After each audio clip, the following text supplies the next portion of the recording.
സഹനത്തിൻ്റെ സ്വർഗീയ ചിന്തകൾ ക്രിസ്തുവചനങ്ങളിലൂടെ നമുക്ക് പകർന്നു തരുന്ന ഒരു ആണ്ടുവട്ട ഞായർ, ആണ്ടുവട്ടത്തിലെ 6-ാം ഞായർ. ഈ ഞായറാഴ്ചയുടെ എല്ലാവിധ അനുഗ്രഹങ്ങളും പ്രാർത്ഥനകളും നിങ്ങൾക്ക് നേരുകയാണ്.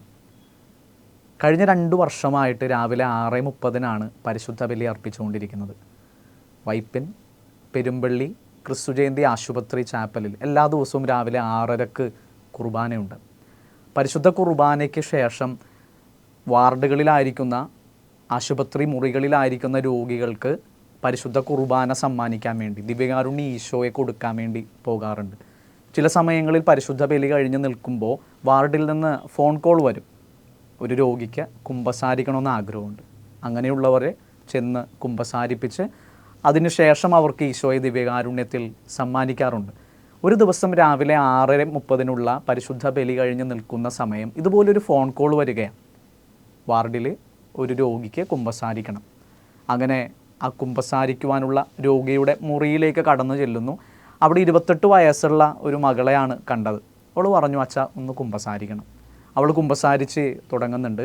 കുമ്പസാരം കഴിയുന്ന സമയം ഇവളുടെ കയ്യിലെ കൊന്ത കാണുന്നുണ്ട്. ഞാൻ ഈ കൊന്ത ഇങ്ങനെ കയ്യിൽ ചുറ്റി ഇട്ടിരിക്കുകയാണ്.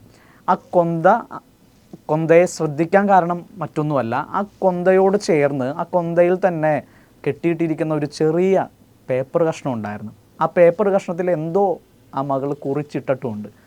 കുമ്പസാരം കഴിഞ്ഞതിന് ശേഷം അവളുടെ പരിഹാര പ്രാർത്ഥനകളൊക്കെ ചൊല്ലിക്കഴിഞ്ഞ് അവളങ്ങനെ ആയിരിക്കുമ്പോൾ ഞാൻ അവളോട് ചോദിക്കുന്നുണ്ട് ഈ കൊന്തയുടെ പ്രത്യേകതയെക്കുറിച്ച്. ആ കൊന്തയിൽ ഒരു പേപ്പർ കഷ്ണം ഇങ്ങനെ കെട്ടിയിട്ടിരിക്കുന്നത് കണ്ടു. അതിലെന്തോ എഴുതിയിട്ടുണ്ട്, അതെന്താണെന്ന് ചോദിച്ചു. ഞാനതൊന്ന് നോക്കിക്കോട്ടെ എന്ന് ചോദിച്ചു. അവൾ കൊന്ത എൻ്റെ കയ്യിലേക്ക് തന്നു. ഞാനത് എടുത്ത് വായിച്ചു നോക്കുമ്പോൾ എനിക്ക് വായിക്കാൻ സാധിക്കുന്നത് ഇങ്ങനെയാണ്: ഡോണ്ട് വേസ്റ്റ് യുവർ സഫറിങ്. നിൻ്റെ സഹനങ്ങളെ നീ പാഴാക്കരുത്, നിൻ്റെ സഹനങ്ങളെ നീ ബലഹീനമാക്കരുത് എന്ന അർത്ഥമുള്ള വാക്കുകൾ. Don't waste your suffering. അതേക്കുറിച്ച് ചോദിച്ചപ്പോൾ അവൾ പറഞ്ഞത് ഇത് ജോൺ പോൾ രണ്ടാമൻ പാപ്പയുടെ, വിശുദ്ധ ജോൺ പോൾ രണ്ടാമൻ പാപ്പയുടെ വചനങ്ങളായിരുന്നു, വാക്കുകളായിരുന്നു, വിശ്വാസമായിരുന്നു എന്നാണ് പറഞ്ഞത്. പ്രിയമുള്ളവരെ, വിശുദ്ധ ജോൺ പോൾ രണ്ടാമൻ പാപ്പ തൻ്റെ ജീവിതത്തിലെ ഏതൊരു സഹനത്തിൻ്റെ, ചെറുതായിക്കോട്ടെ വലുതായിക്കോട്ടെ, ഏതൊരു സഹനത്തിൻ്റെ സമയത്തും തന്നോട് തന്നെ പറഞ്ഞിരുന്നൊരു കാര്യമാണ് ഡോണ്ട് വേസ്റ്റ് യുവർ സഫറിങ്. നിൻ്റെ സഹനത്തെ നീ പാഴാക്കരുത്, നിൻ്റെ സഹനത്തെ നീ ബലഹീനമാക്കരുത്, നിൻ്റെ സഹനത്തെ നീ വെറുതെ നഷ്ടപ്പെടുത്തരുത് എന്നുള്ള ഒരാത്മീയത. അന്ന് ആ മകളുടെ ആ ഒരു കൊന്തയിൽ വായിച്ച ആ ഒരു വാക്കുകൾ അത് വളരെയധികം ചിന്തയ്ക്ക് ഉപകരിക്കുന്ന ഒന്നായിട്ട് തീർന്നു. ആ മുറിയിൽ നിന്ന് ആ ഒരു ആത്മീയതയുടെ വലിയ ഒരു അനുഭവം ലഭിച്ചതിന് ശേഷം പോയി ദിവ്യകാരുണ്യ ഈശോയെ എടുത്തുകൊണ്ടുവന്ന് ആ മകൾക്ക് സമ്മാനിച്ചു. അങ്ങനെ ആ ഒരു അനുഭവം ഇന്ന് ഓർത്തെടുക്കുകയാണ്. പ്രിയമുള്ളവരെ, ഡോണ്ട് വേസ്റ്റ് യുവർ സഫറിങ്.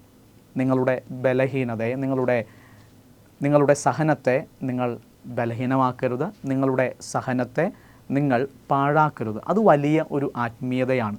ഇന്ന് നമ്മൾ ആണ്ടുവട്ട ഞായറിൻ്റെ സുവിശേഷ വചനങ്ങളിലേക്ക് വരുമ്പോൾ ലൂക്കായുടെ സുവിശേഷം 6-ാം അധ്യായം 17, 20 മുതൽ 26 വരെയുള്ള വചനങ്ങൾ നമ്മൾ ശ്രവിക്കുകയാണ്. ഈശോയുടെ സുവിശേഷ ഭാഗ്യങ്ങൾ എന്ന നിലയ്ക്ക് ഈശോ ഒരു ഉയർന്ന മലയിലായിരുന്നുകൊണ്ട് ശിഷ്യന്മാരോട് സംസാരിക്കുകയായിരുന്നു. അതിനുശേഷം നമ്മൾ വായിക്കുന്നു, അവൻ മലയിൽ നിന്നിറങ്ങി സമനിലത്തിൽ വന്നു നിന്നു, അവരോടൊപ്പമായിരുന്നു. തുടർന്ന് ഈശോ അവരോട് ഈ സുവിശേഷ ഭാഗ്യങ്ങളെപ്പറ്റി പ്രസംഗിക്കുകയാണ്. ഈശോ പറയുന്ന ഭാഗ്യത്തിൻ്റെ അവസ്ഥകൾ എന്തൊക്കെയാണ്? ദരിദ്രർ ഭാഗ്യവാന്മാർ, കാരണം അവർ ദൈവരാജ്യം സ്വന്തമാക്കും. ഇപ്പോൾ പട്ടിണി കിടക്കുന്നവർ ഭാഗ്യവാന്മാർ, വിശക്കുന്നവർ ഭാഗ്യവാന്മാർ, അവർ സംതൃപ്തരാക്കപ്പെടും. മൂന്നാമതായിട്ട് ഇപ്പോൾ സങ്കടം അനുഭവിക്കുന്നവർ, കരയുന്നവർ ഭാഗ്യവാന്മാർ, അവർ ചിരിക്കും. വീണ്ടും ഈശോ പറയുന്നു, സുവിശേഷത്തെ പ്രതി, ദൈവത്തെ പ്രതി, എന്നെ പ്രതി അവഹേളനങ്ങളും നിന്ദനങ്ങളും അനുഭവിക്കുന്നവർ ഭാഗ്യവാന്മാർ, നിങ്ങളുടെ പ്രതിഫലം സ്വർഗരാജ്യത്തിൽ വലുതായിരിക്കും. അപ്പം ഇങ്ങനെയുള്ള സുവിശേഷ ഭാഗ്യങ്ങൾ ഈശോ പറഞ്ഞു വയ്ക്കുകയാണ് ഇന്നത്തെ സുവിശേഷത്തിൽ. പ്രിയമുള്ളവർ, ഈ സുവിശേഷ ഭാഗ്യങ്ങളുടെ ആത്മീയത ഇന്നത്തെ സുവിശേഷ ഭാഗത്തിലൂടെ നമ്മൾ അനുഭവിക്കുമ്പോൾ, കേൾക്കുമ്പോൾ ഒരു ചോദ്യം, ധ്യാന വിഷയം എന്നുള്ളത്, എങ്ങനെ നമുക്ക് ഈ ഭാഗ്യവാന്മാരുടെ ഗണത്തിൽ എണ്ണപ്പെടാൻ പറ്റും? നമ്മളുടെ ജീവിതത്തിൽ നമ്മൾ ദാരിദ്ര്യം അനുഭവിക്കുന്നുണ്ടോ? അങ്ങനെയെങ്കിൽ നമുക്ക് ഭാഗ്യമുണ്ടെന്ന് പറയാൻ പറ്റുമോ? നമ്മൾ പട്ടിണി അനുഭവിക്കുന്നുണ്ടോ? നമ്മൾ ഭാഗ്യമുണ്ടെന്ന് പറയാൻ പറ്റുമോ? നമ്മളുടെ ജീവിതത്തിൽ നമ്മൾ കരയുന്ന നിമിഷം, നമ്മുടെ ജീവിതത്തിൽ നിന്ദനവും അവഹേളനവും ഏൽക്കുന്ന സമയം അതൊരു ഭാഗ്യമായിട്ട് കാണാൻ നമുക്ക് പറ്റുമോ? പറ്റും എന്ന് ഈശോ പറയുകയാണ്. എങ്ങനെ ഇങ്ങനെയുള്ള ജീവിതാവസ്ഥകളിൽ ഭാഗ്യവാന്മാരായി മാറാൻ പറ്റും? അതാണ് ചോദ്യം. ഈ ഒരു ചോദ്യത്തിനുള്ള ഉത്തരം ഇന്നത്തെ ഒന്നാം വായനയിൽ നമുക്ക് വായിക്കുവാൻ സാധിക്കും, കേൾക്കാൻ സാധിക്കും, മനസ്സിലാക്കുവാൻ സാധിക്കും. ജെറമ്യാ പ്രവാചകൻ്റെ പുസ്തകത്തിൽ നിന്നുള്ള ഒന്നാം വായനയിൽ 2 ചെടികളെക്കുറിച്ച് പറയുന്നുണ്ട്. ഏറ്റവും ആദ്യത്തേത് മരുഭൂമിയിലെ കുറ്റിച്ചെടിയാണ്. രണ്ടാമതായി തടാകത്തിനരികെയുള്ള ഒരു മരം. ഈ 2 മരങ്ങളുടെയും അല്ലെങ്കിൽ ചെടികളുടെയും ജീവിതാവസ്ഥയെക്കുറിച്ചാണ് പ്രത്യേകമായിട്ട് നമ്മൾ ധ്യാനിക്കുന്നത്. അതിൽ മരുഭൂമിയിലെ കുറ്റിച്ചെടി ഒരു മാതൃകയാണ്. എന്തിൻ്റെ മാതൃക? തൻ്റെ സഹനത്തിൽ ദൈവത്തിൽ നിന്നും ഓടി അകലുന്ന വ്യക്തികളുടെ ഒരു മാതൃക.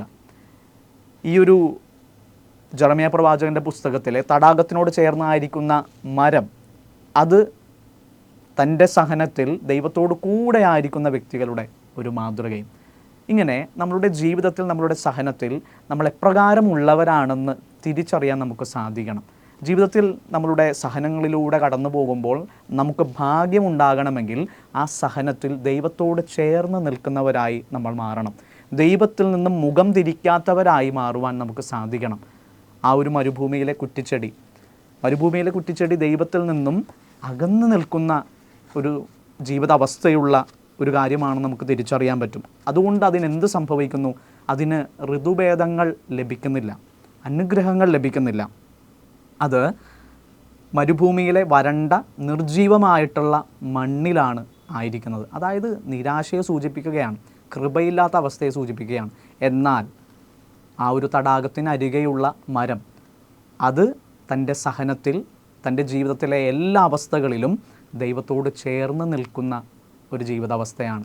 അതിനെക്കുറിച്ച് ഇപ്രകാരം വചനം പറയുന്നു: അപ്രകാരം കർത്താവിൽ ആശ്രയിക്കുന്നവൻ ഭാഗ്യവാൻ, കാരണം അവൻ്റെ പ്രത്യാശ അവിടുന്നാണ്. പിന്നീട് ഈ ഒരു സഹനത്തിൽ ദൈവത്തോട് ചേർന്ന് നിൽക്കുന്ന ആ ഒരു മരത്തിൻ്റെ അവസ്ഥ ഇങ്ങനെയാണ്: അവൻ ആറ്റുതീരത്ത് നട്ട മരം പോലെയാണ്, അത് വെള്ളത്തിലേക്ക് വേരൂന്നിയിരിക്കുന്നു. ദൈവത്തിൽ സഹനത്തിൽ ആശ്രയിക്കുന്നവൻ്റെ ഒരു കൃപയെക്കുറിച്ചാണ് പറയുന്നത്.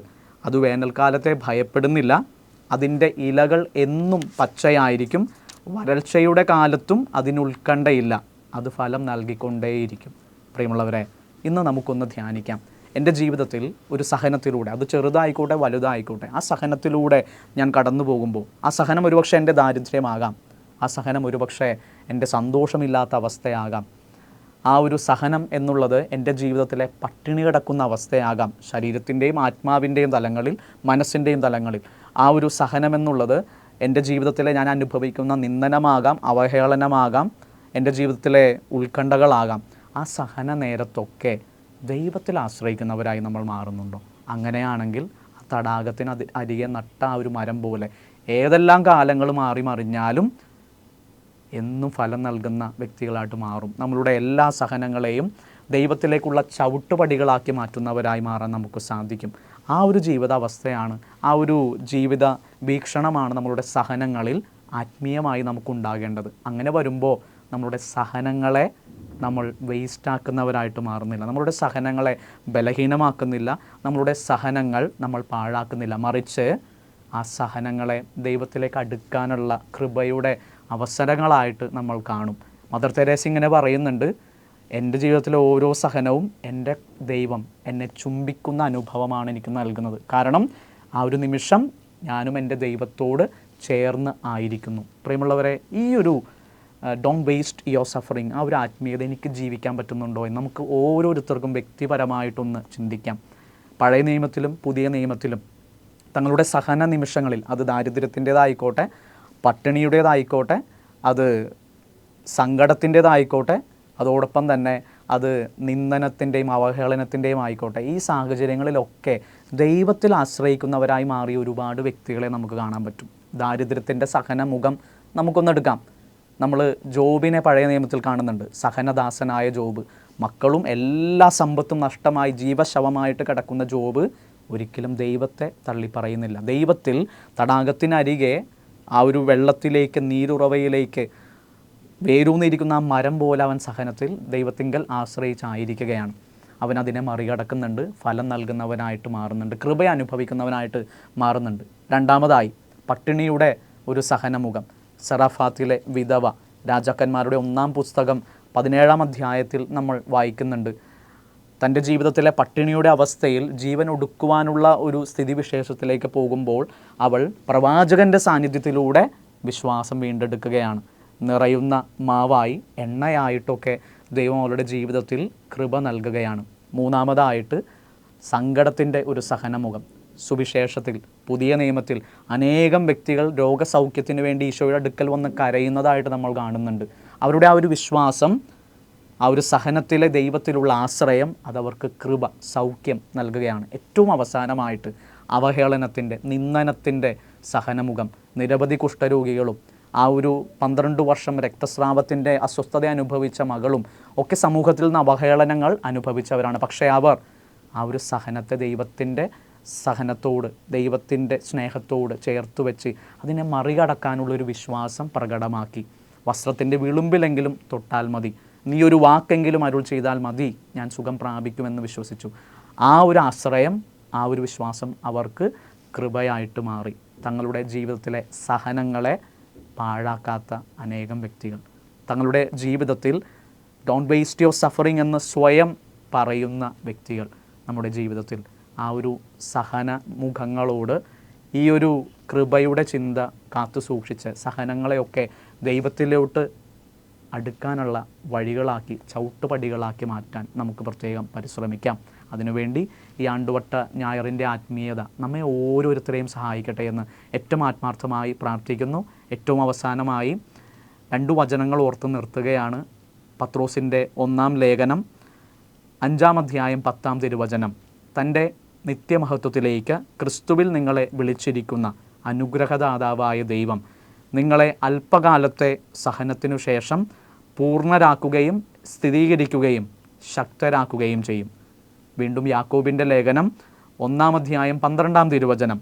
പരീക്ഷകൾ ക്ഷമയോടെ സഹിക്കുന്നവൻ ഭാഗ്യവാൻ, എന്തെന്നാൽ അവൻ പരീക്ഷകളെ അതിജീവിച്ചു കഴിയുമ്പോൾ തന്നെ സ്നേഹിക്കുന്നവർക്ക് ദൈവം വാഗ്ദാനം ചെയ്തിരിക്കുന്ന ജീവൻ്റെ കിരീടം അവന് ലഭിക്കും. അപ്പോൾ ഇന്നീ സുവിശേഷ ഭാഗത്തിലൂടെ സുവിശേഷ ഭാഗ്യങ്ങളെ നമ്മൾ ധ്യാനിക്കുമ്പോൾ സഹനത്തിലൂടെ ഭാഗ്യവാന്മാരായി മാറാൻ, അനുഗ്രഹീതരായി മാറാൻ നമുക്ക് പരിശ്രമിക്കാം. അതിനായി സഹനങ്ങളിൽ ദൈവത്തെ ആശ്രയിക്കാം. ഓർക്കുക, don't ever waste your suffering. സഹനത്തെ പാഴാക്കാതെ, ബലഹീനമാക്കാതെ സഹനത്തിലൂടെ ദൈവത്തെ അനുഭവിച്ചറിയുവാൻ നമുക്ക് പരിശ്രമിക്കാം. ആമേൻ.